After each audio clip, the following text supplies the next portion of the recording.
iHeartRadio Broadway, driven by Mercedes-Benz. The best or nothing. I'm Sam from Elvis Duran in the Morning Show, and I'm here with iHeartRadio Broadway, and we held Jorrel Javier. Yeah! So we're here to talk about The Lightning Thief. Yeah. Which is a huge deal because the Percy Jackson musical is, before it even became a musical, was part of a huge fandom. Absolutely. I was actually really, I was a huge part of the fandom. You were? I was a total Riordan universe geek. Oh, dear. All through middle school, all through most of high school, until I, thought that I outgrew the series. But I didn't. Not a thing. I donated my very first copy of The Lightning Thief, because I thought, it had served me so well, I'm gonna go ahead and pass this blessing along, because I highly doubt that this musical was gonna be in my life forever, right? Or not musical, but the book series, time, and then right. plot twist. I'm in the musical now, and it's forever gonna be a part of my life, and I'm okay with it. Thank good. Yeah. Perfect. We're in the right place. So when you first found out it was being turned into a musical, did you think, oh, that's awesome? Or did you immediately think, I find where I need to be? I had heard some of the music early on, and I loved it. And so I was like, well, okay, I haven't seen the show. I've heard of Good Kid, and I've heard of other little tidbits here and there. And I was like, oh, that doesn't sound bad. It's really good. These Right. are bops. Okay, work. You have me. Right, and then I heard about the off-Broadway run. I was still in school, so I couldn't watch it. But I was at that point Right. I was a fan of the musical, and then came along after I graduated. I was in the city, and I got that email from my agent that was like, "Hey, you have an appointment for this show," and I was like, oh my gosh, I love this show. And so Right. I came in with the intention of just bringing what my vision was for Grover and Mr. D all the way back from when I was 11. And I mean, obviously something clicked and they liked it, and it was very much in line with the vision of what Stephen Brackett wanted. I was going into middle school, and then it was part of the required summer reading, and it was, yeah, something just clicked. I found myself in these books. I found refuge. I found solace. I found characters that were like me, Yeah. whom I felt very, very related to. And so, yeah, from that point on, I was just kind of immersed in this world, and now I get to bring it to life 8 times a week, and I think that that's the greatest blessing. And it Yeah. looks like one of the most fun musicals to be on the stage for Yeah. that I've seen. Yeah. You play two very different characters. One is the most lovable of the show, and one is the most loved to not love him. Does that Absolutely, make sense? yeah, Okay. absolutely, yeah. Cool. So we got Grover and Mr. D, very different people. Okay, people. We'll leave it there. So, do you have more fun playing one than the other? Or I do you always- connect more with one? I always say it depends on the day that I'm having. Okay. If I am having one of those days where New York City is just really, really grilling me, Right. Mr. D is Right. absolutely my conduit for all of that anger, frustration, and everything. But Yep. if I'm having a really good day, then obviously, I mean, Grover is just so full of heart and so is. amiable and lovable. So whenever I am in an intense feeling of gratitude, which most times I am, it's really fun to not only be able to feel that outside of the show, but to use that as a channel into kind of getting all of that gratefulness out and leave my heart on the stage. It's so cheesy, but it's so true. No, it's kind of Yeah. perfect, and I feel like that means you're doing the right thing. Yeah, If it wasn't yeah. cheesy, it would not work for where we are. Yeah, it's great. So it's a fun lovable. role. I think my favorite moment was when you're having a full-on squirrel conversation. Oh, it's yeah. Mm-hmm. Yeah, That might yeah. be the vegetarian in me, but I was like, oh. I live for it. And it's funny because I can never look at squirrels ever the same again. I will be walking down the street and it's just like, hey, what's up, buddy? Cute. And people are probably looking at me going is that kid talking? Okay. I know his people. Yeah. Don't Yep. even worry about it.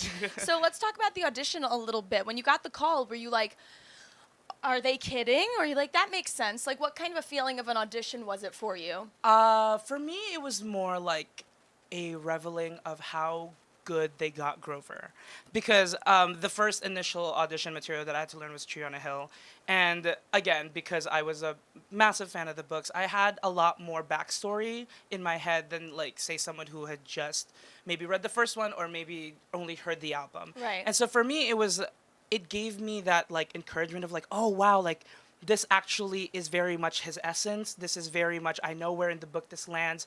I know the feeling behind this song, and I know the history that he had felt because I had read the entire series Right. prior to even getting the appointment. It was just a fun experience because the music is just so good. Rob did a great job with He that. really Robert did. Hickey. Yeah. Amazing job. What is it like working with him and working with someone else's vision for the same kind of purpose? It's been really great. I mean, we had changed little things from the off-Broadway production to the tour. We had changed a couple things here and there, and so the the creative team was never really super precious about a lot of things.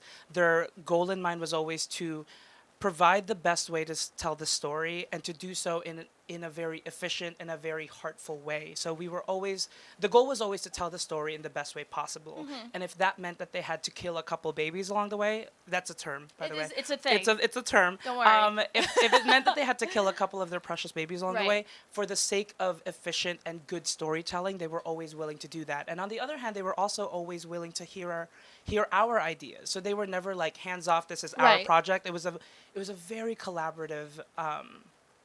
Collaborative process, and when Yeah. you have a cast like ours that's very, very playful and borderline like just kooky and crazy, that environment really makes for good work. And I think that that's why people are responding to our show so well, is because they feel that heart, they feel that sense of play, much like the books had. Is there anything that's been surprising to you? I mean, this is your Broadway debut. Yeah, it is. Congratulations. Thank you. So exciting. Yeah, I think it's more along the lines of just realizing that everyone on Broadway is just a person as well.